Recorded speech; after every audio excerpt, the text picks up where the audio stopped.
Senja telah berganti malam sepenuhnya di atas jalur Pantura Jawa Tengah. Langit berwarna kelabu gelap, menandakan keheningan yang mencekam. Mobil pikap tua yang kupanggil si bongkok harus berjuang keras menanjak, mengeluarkan raungan mesin yang memekakan telinga. Aku, Rizky, berumur 24 tahun, sedang dalam misi bisnis mendesak. Aku harus mengantarkan pesanan mesin diesel ke Semarang. Jadwal pengiriman sudah meleset jauh dari perkiraan. Seharusnya aku sudah tiba di kota tujuan sebelum matahari terbenam. Tetapi perbaikan ban yang tidak terduga membuatku terperangkap di lokasi paling angker di wilayah ini. Alas Roban, hutan jati. Di Alas Roban sangat padat dan gelap. Kawasan ini dikenal karena tikungannya yang berbahaya, tingginya angka kecelakaan misterius, dan kisah-kisah perampokan. Namun, yang paling sering diceritakan adalah kemunculan tiba-tiba warung-warung gaib yang menjanjikan peristirahatan. Namun, menjebak siapapun yang singgah, aku menghela napas panjang, memastikan semua kunci pintu mobil sudah terkunci rapat. Jalanan yang berliku segera menenggelamkanku dalam kegelapan total. Lampu depan si bongkok, meskipun sudah dimodifikasi, terasa tidak berdaya, hanya menembus pandangan sejauh beberapa meter. Selebihnya adalah bayangan samar pohon-pohon besar. Suasana benar-benar hening. Tidak ada suara alam atau aktivitas lain. Hanya deru mesin mobil yang memecah kesunyian. Setelah berkendara sekitar 1 jam, rasa lapar mulai mendominasiku. Perutku berkontraksi dengan keras. Tiba-tiba, aku teringat nasihat ibuku. Lewat Alas Roban malam hari, jangan pernah berhenti. Jangan hiraukan apapun di pinggir jalan, apalagi yang terlihat seperti tempat makan. Nasihat itu terasa valid. Tetapi menghadapi rasa lapar di tengah perjalanan panjang ini membuat kewaspadaanku melemah. Aku berusaha mencari tanda-tanda peradaban. SPBU, minimarket, atau setidaknya warung tenda yang buka 24 jam. Tetapi yang kulihat hanyalah barisan pohon jati yang tampak seperti siluet raksasa tak bergerak. Penampakan warung Bu Tugin. Ketika aku merasa sudah tidak tahan, di sebuah tikungan tajam yang menanjak, aku melihat secercah cahaya. Itu bukan lampu jalan modern, melainkan cahaya lentera kuning yang redup. Berasal dari sebuah bangunan kecil yang tampak tua dan hampir roboh. Bangunan itu tersembunyi di bawah kanopi pohon beringin yang sangat besar. Itu adalah sebuah warung makan berdinding kayu lapuk dan atap genteng yang ditumbuhi lumut. Di depannya terlihat beberapa bangku kayu sederhana di papan nama yang tergantung miring. Terdapat tulisan yang sulit dibaca. Warung makan Bu Tugin menyediakan aneka nasi dan lauk pauk hangat. Jantungku berdebar kencang. Secara rasional, aku harus melanjutkan perjalanan. Secara naluriah, aku tertarik oleh aroma masakan yang tiba-tiba tercium. Sangat kuat aroma tumisan bumbu, santan, dan ikan goreng yang terasa sangat menggugah selera. Rasa lapar memenangkan perdebatan logis itu. Aku memutuskan untuk menepi. Begitu mobil berhenti, aroma masakan semakin pekat. Dari dalam warung, seorang wanita tua bertubuh kurus muncul. Dia mengenakan kebaya hitam sederhana dan kain batik usang. Wajahnya ramah, tetapi sorot matanya tampak tua dan menyimpan kepedihan yang mendalam. Dialah Bu Tugin. Mampir nak. Warung ini satu-satunya yang buka di jalur ini. Bahkan sampai pagi, sapa Bu Tugin dengan suara yang serak namun lembut. Nasi pecelnya baru matang, masih hangat. Aku turun dari mobil. Langkahku terasa berat. Selamat malam Bu. Saya pesan nasi rames kalau ada, kataku. Bu Tugin tersenyum. Tetapi senyum itu tidak mencapai matanya. Tentu nak, masuk saja. Tidak perlu khawatir dengan parkir. Di sini aman. Tidak ada yang berani mengganggu. Perjanjian tak terucap. Aku duduk di bangku warung. Warung itu terasa dingin, padahal di sudut ruangan terlihat tungku kayu yang menyala. Aku perhatikan detailnya. Peralatan makan terlihat bersih dan mengkilap. Kontras dengan kondisi fisik bangunan yang reot. Tidak ada pelanggan lain. Aku adalah satu-satunya. Bu Tugin menyajikan nasi rames yang sangat komplit.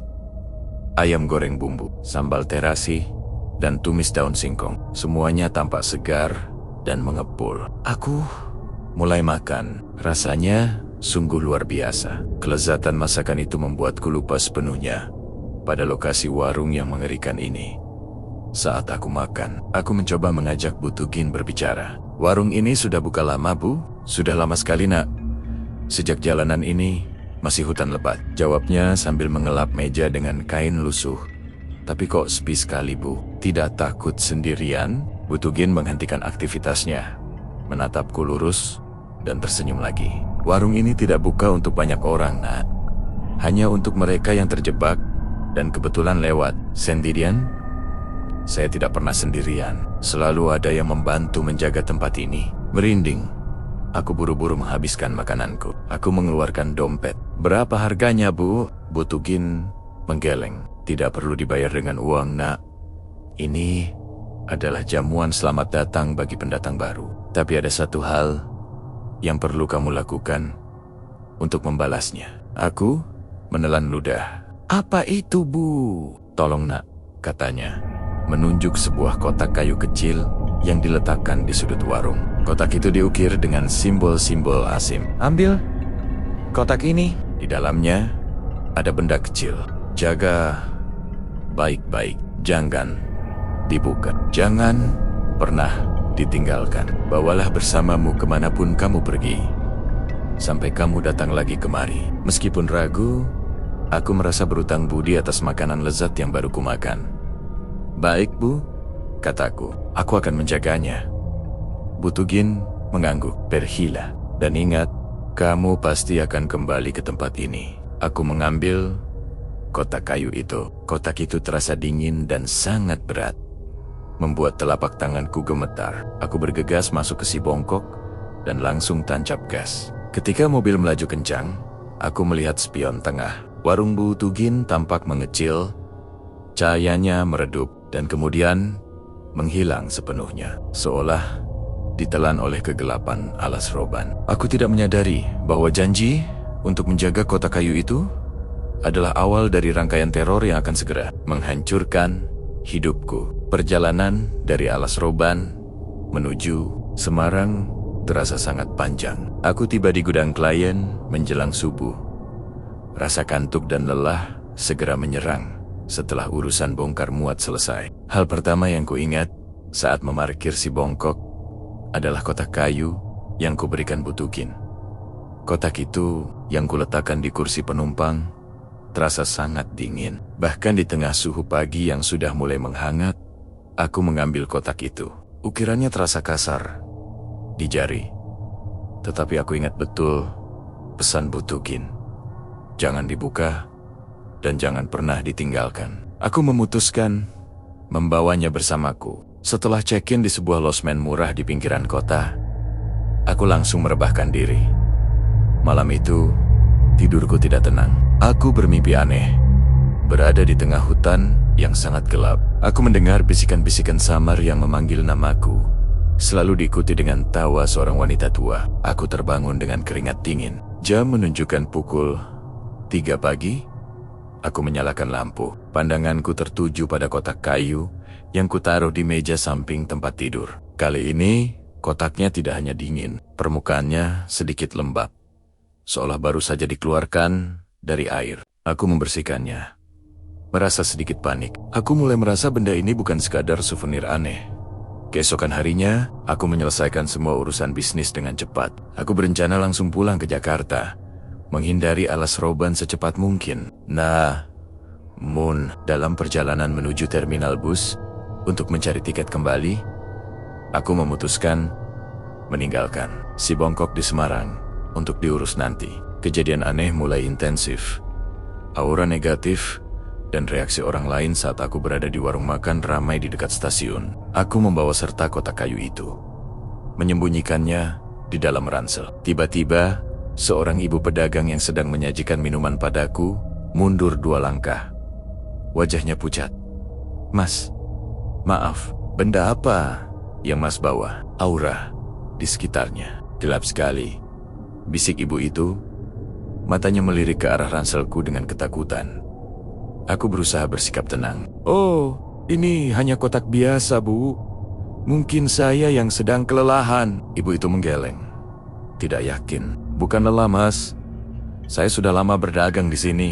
Energi ini bukan energi orang lelah. Ini seperti membawa beban berat dari tempat yang tidak baik. Ibu itu lantas menolak menerima uangku, menyuruhku pergi secepatnya. Kejadian serupa terulang ketika aku mencoba naik taksi online. Setiap pengemudi yang berhenti di dekatku tiba-tiba membatalkan pesanan, memberikan alasan yang tidak masuk akal. Salah satu pengemudi sempat membuka jendela dan berkata dengan suara bergetar, "Maaf, Mas. Saya tidak bisa mengantar. Ada yang menumpang di kursi belakang mobilmu." Tapi dia tidak punya wajah. Aku segera menjauh dari jalanan ramai itu. Aku menyadari satu hal. Masalah ini bukan lagi tentang rasa lapar di alas roban. Masalah ini berhubungan erat dengan kotak kayu ini. Aku akhirnya berhasil mendapatkan bus malam tujuan Jakarta. Kotak itu selalu berada di pangkuanku, tertutup jaket tebal. Setelah bus berjalan sekitar 2 jam, memasuki wilayah hutan yang lebih sepi, gangguan itu mencapai puncaknya. Saat semua penumpang terlelap, aku mulai mendengar bisikan. Bisikan itu bukan dari luar bus. Itu berasal dari dalam ranselku, dari tempat kotak kayu itu berada. "Rizky, kau harus kembali." Suara itu lembut, serak, dan familiar. Itu adalah suara Butugin. Aku membeku di tempat duduk. Aku mencoba meyakinkan diri sendiri bahwa itu hanya halusinasi akibat kurang tidur. Aku meremas kotak itu kuat-kuat, bertekad untuk membuangnya, tetapi tanganku seolah lumpuh.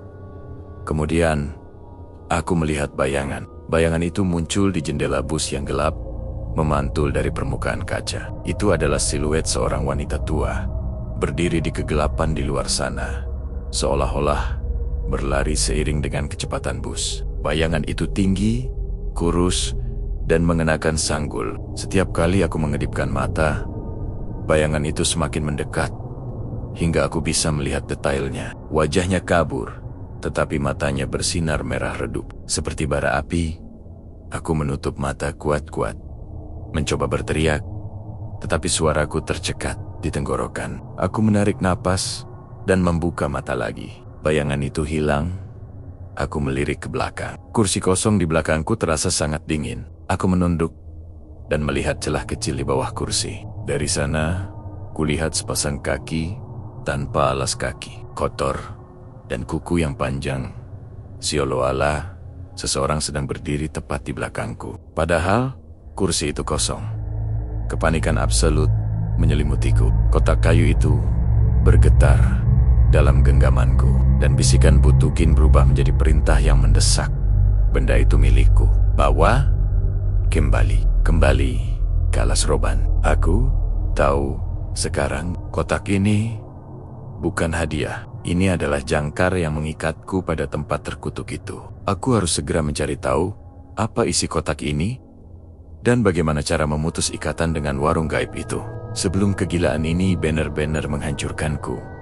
Setelah lolos dari teror di dalam bus malam, aku tiba di Jakarta dalam keadaan setengah sadar. Aku segera menuju rumah kontrakan. Aku tidak berani menceritakan kejadian ini kepada siapapun, takut dianggap gila. Selama 3 hari berikutnya, aku hidup dalam isolasi total. Kotak kayu itu selalu bersamaku. Aku bahkan tidak bisa meninggalkannya sedetik pun. Setiap kali aku meletakkannya, aku akan merasakan nyeri hebat di dada, disertai suara bisikan Butugin yang marah.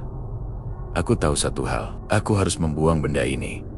Aku mencoba membakar kotak itu di belakang rumah. Begitu api menyentuh kayu, bukan api yang berkobar, tetapi suhu api malah menurun deras, seolah energi dingin dari kotak itu memadamkan panas. Aku mencoba menghancurkannya dengan palu godam. Asi, linnya, sama. Kotak itu seolah terbuat dari baja tak terlihat. Tidak ada goresan sedikit pun.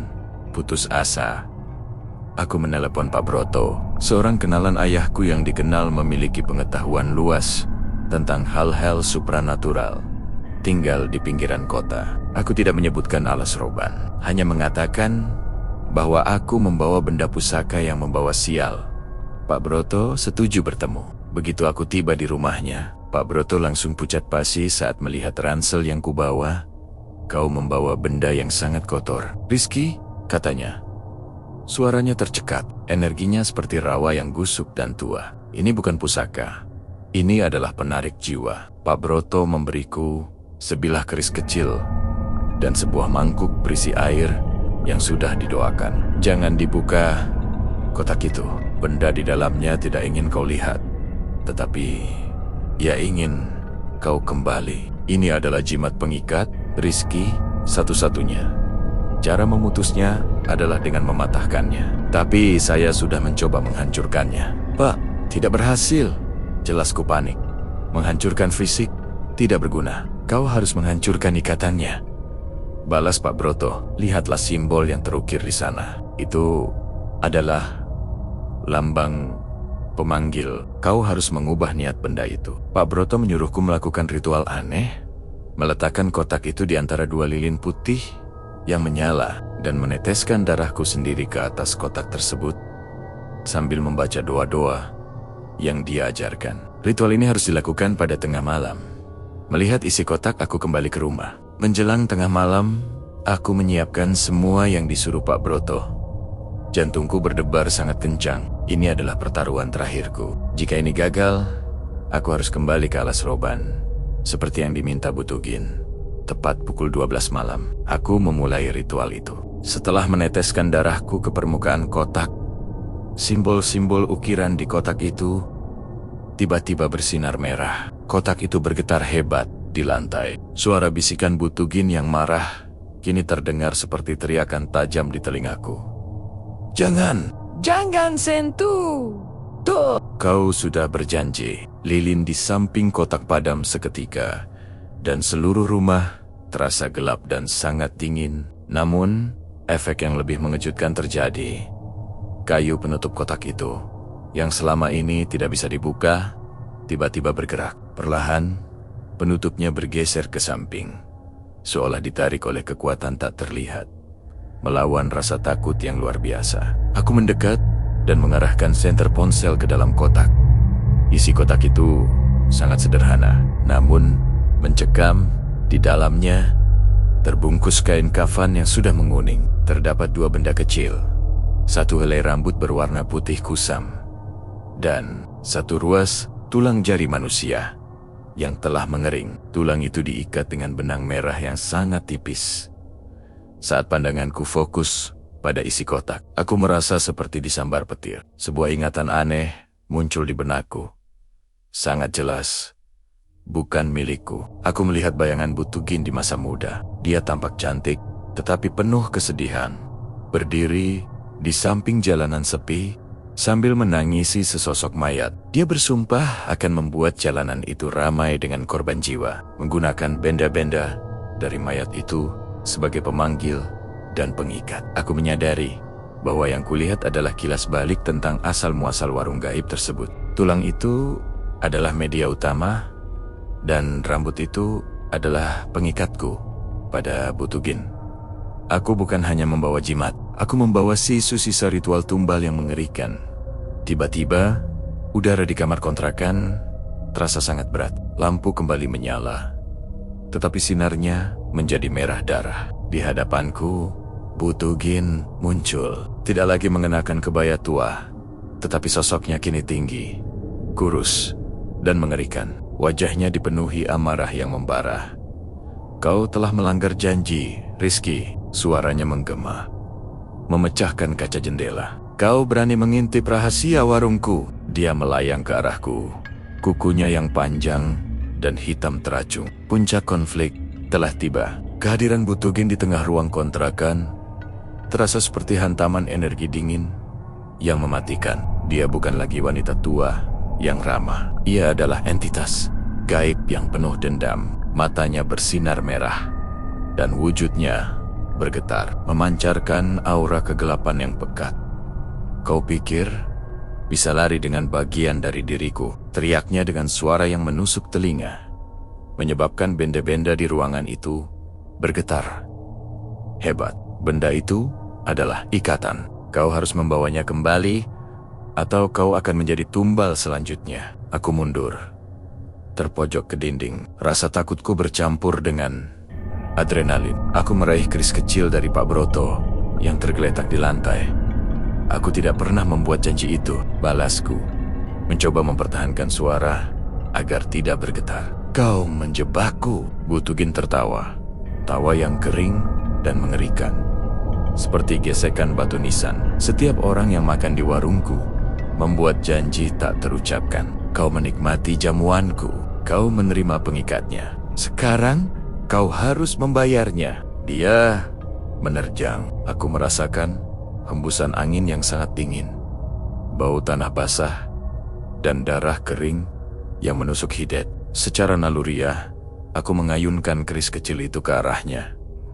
Ajaib, keris itu tidak melukai tubuh fisiknya, tetapi menghasilkan percikan cahaya putih yang memaksanya mundur sedikit. Pak Broto benar, keris ini memiliki kekuatan spiritual.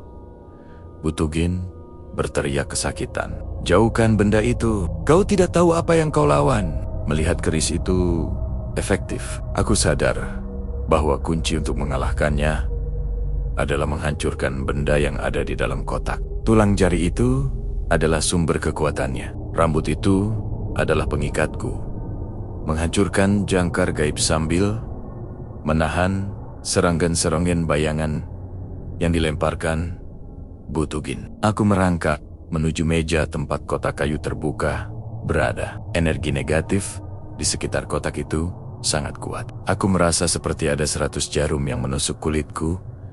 Butugin melayang di atas kepalaku, siap menyerang. Dia mulai merapal mantra dalam bahasa Jawa kuno. Suaranya menciptakan resonansi yang sangat menyakitkan di telingaku, seolah-olah otakku diremas. Aku harus cepat. Aku menarik napas dalam-dalam, mengambil satu ruas tulang jari yang kering itu, dan menaruhnya di lantai. Aku kemudian menancapkan keris Pak Broto dengan sekuat tenaga ke arah tulang itu, tepat di simpul ikatan benang merahnya. Saat keris menyentuh tulang itu, bukan suara hancur yang terdengar, melainkan suara auman yang sangat keras, seperti bumi terbelah.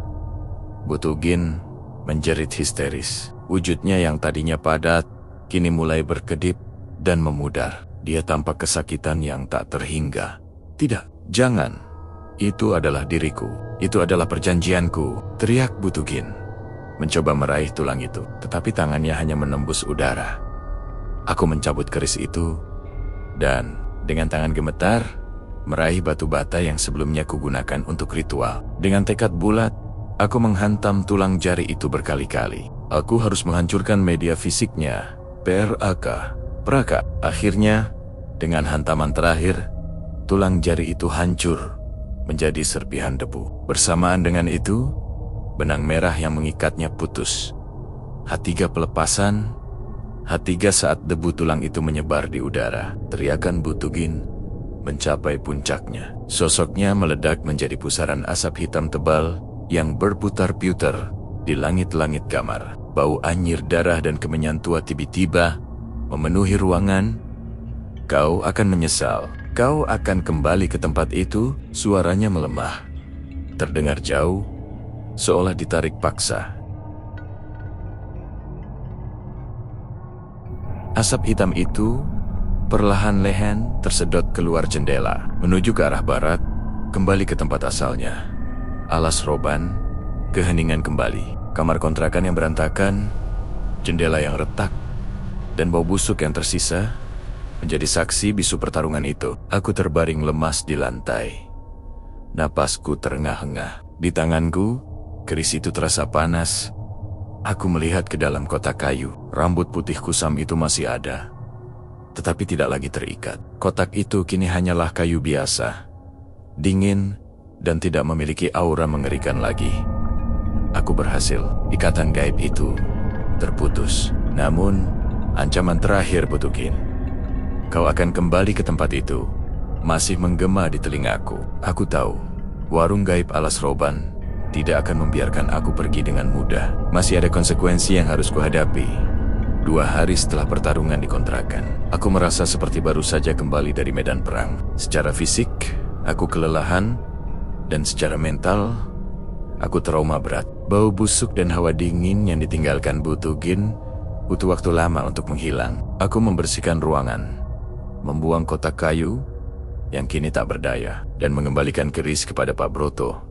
Pak Broto menatapku dengan mata penuh kekaguman dan kasihan. Kau berhasil, Rizky.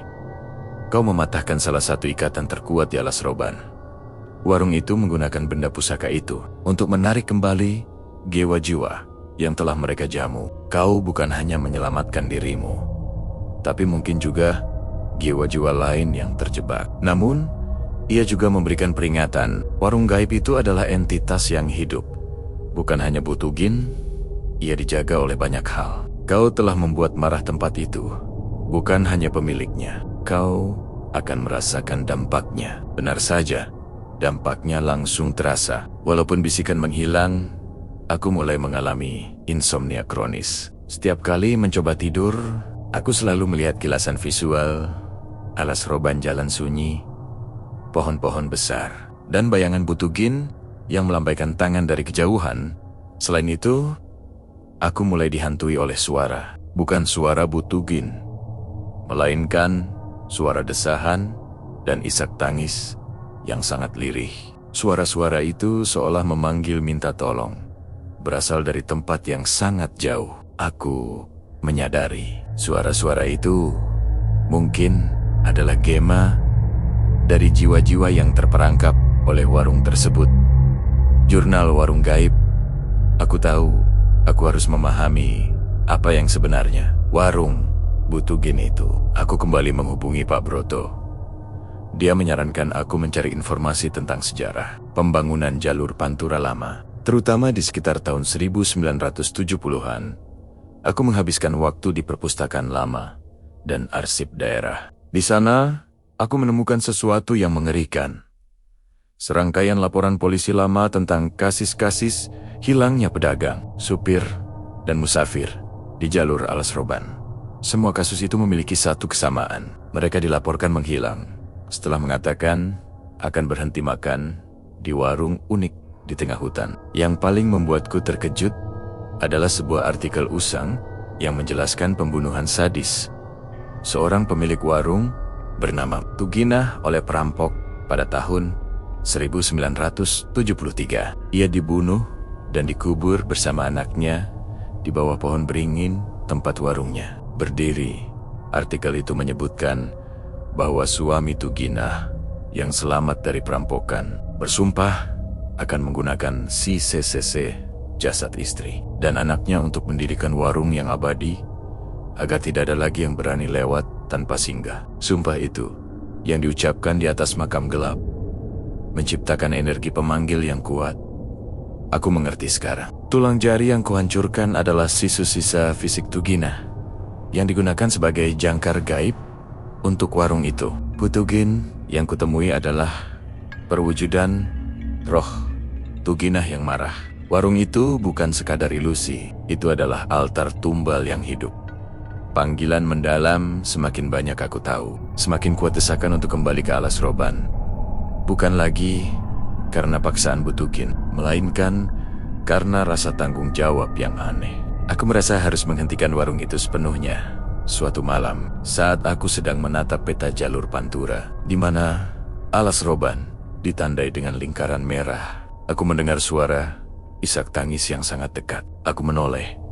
Di pojok kamarku, berdiri 3 sosok bayangan transparan, tampak seperti siluet manusia yang kelelahan. Mereka tampak seperti musafir dan pedagang. Mereka menatapku dengan mata memelas. Tolong, kami. Warung itu tidak akan berhenti, bisik salah satu bayangan. Kau punya kuncinya, kau harus membebaskan kami, ujar yang lain. Aku menyadari, dengan menghancurkan tulang pengikat itu, aku hanya membebaskan diriku. Warung itu masih beroperasi, dan jiwa-jiwa yang terjebak di dalamnya masih menderita. Mereka datang kepadaku, sang pemecah ikatan, sebagai harapan terakhir mereka. Aku harus kembali, bukan untuk menepati janji kepada Butugin, tetapi untuk menyelesaikan apa yang sudah kumulai. Aku harus menemukan warung gaib alas roban yang asli. Di bawah pohon beringin, tempat Tugina dikuburkan dan menghancurkan sumber energi abadi warung itu untuk selamanya. Perjalanan kembali ke alas Roban adalah sebuah misi bunuh diri. Tetapi, aku tidak punya pilihan. Aku melakukan perjalanan kembali ke alas Roban dengan si bongkok. Kini dalam kondisi lebih siap. Aku membawa perbekalan yang cukup. Jimat pelindung dari Pak Broto.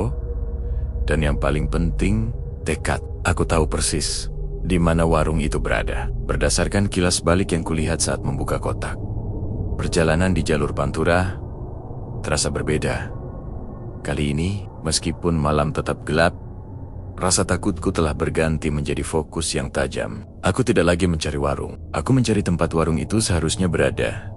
Sekitar pukul 9 malam, aku sampai di kawasan yang kurasa tepat. Itu adalah tikungan tajam yang menanjak, dengan pohon beringin yang jauh lebih besar dan lebih tua dari yang kuingat. Namun, tidak ada warung Butukin di sana. Hanya semak belukar lebat dan kegelapan.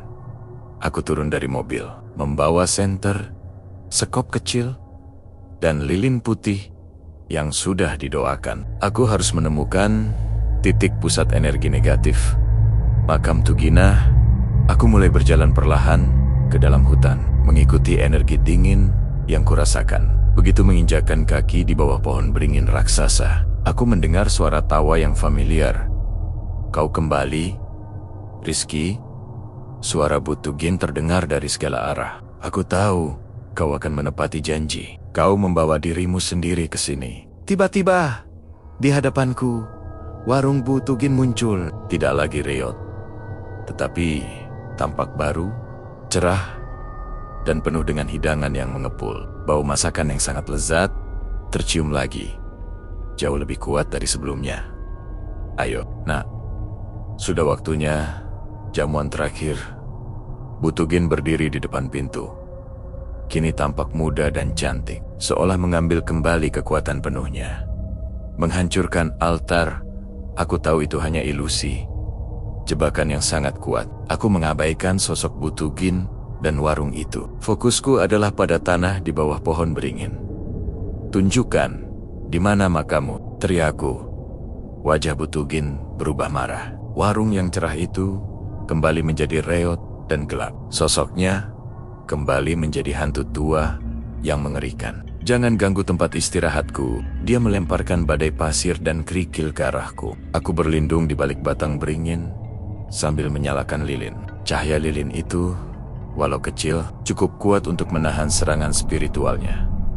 Aku mulai menggali tanah di bawah akar beringin yang paling besar. Tanah itu keras dan dingin. Setiap kali sekopku menghantam tanah, Butugin akan menjerit kesakitan, seolah aku menusuknya. Setelah menggali sedalam sekitar 1 meter, ujung sekopku menghantam sesuatu yang keras. Itu adalah batu nisan kuno yang sudah terbelah. Di bawahnya, aku menemukan pecahan piring dan mangkuk. Alat-alat makan yang sama bersihnya seperti yang kulihat di warungnya, serta beberapa jimat yang terbuat dari tulang dan rambut. Ini adalah altar tumbal warung gaib itu. Hentikan, kau akan membayar mahal. Butugin kini berdiri tepat di sampingku, menjerit di telingaku. Aku bisa merasakan napas dinginnya. Aku tidak peduli. Aku mengeluarkan cairan suci yang diberikan Pak Broto dan menuangkannya ke tumpukan pecahan dan jimat di dalam lubang galian. Kemudian, aku melemparkan korek api ke dalamnya.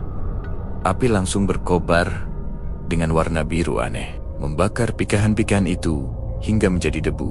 Kebebasan dan warisan alas Roban saat api membakar altar itu. Warung Butugin yang berdiri di sampingku mulai bergetar hebat. Dindingnya retak, lalu runtuh menjadi debu halus. Sosok Butugin menjerit dengan suara terakhir yang sangat panjang, memilukan, dan penuh penyesalan. Bebas, kami bebas. Suara-suara tangisan dan bisikan yang menghantuiku selama ini tiba-tiba menjadi suara lega dan haru. Aku melihat ribuan bayangan transparan bangkit dari tanah. Alas Roban, mereka membungkuk padaku sekilas, lalu menghilang ke langit malam. Mereka akhirnya terbebas. Aku terhuyung mundur, menyaksikan warung gaib itu hilang, ditelan kegelapan total. Tidak menyisakan apa-apa kecuali bekas tanah galian. Aku kembali ke si bongkok, lemas, tetapi merasakan kedamaian yang belum pernah kurasakan sejak menerima kotak kayu itu. Aku berhasil memutus ikatan warung gaib Alas Roban. Keesokan paginya, aku berkendara melewati lokasi itu lagi. Kini, di tikungan tajam di bawah pohon beringin tua, tidak ada warung, tidak ada aura dingin. Hanya ada pos ronda tua yang ditinggalkan dan papan peringatan jalan yang baru dicat. Namun, di kursi penumpang si bongkok, di tempat kotak kayu itu, pernah diletakkan. Aku menemukan satu helai rambut putih kusam, bukan milik Butukin yang marah, tapi rambut yang terasa dingin dan damai. Itu adalah pengingat warung itu telah tiada, tetapi Alas Roban akan selalu menyimpan ceritanya. Aku tahu, aku akan membawa sisa kecil dari Alas Roban ini sebagai pengingat akan perjanjian tak terucap dan pertarungan paling menakutkan yang pernah aku alami.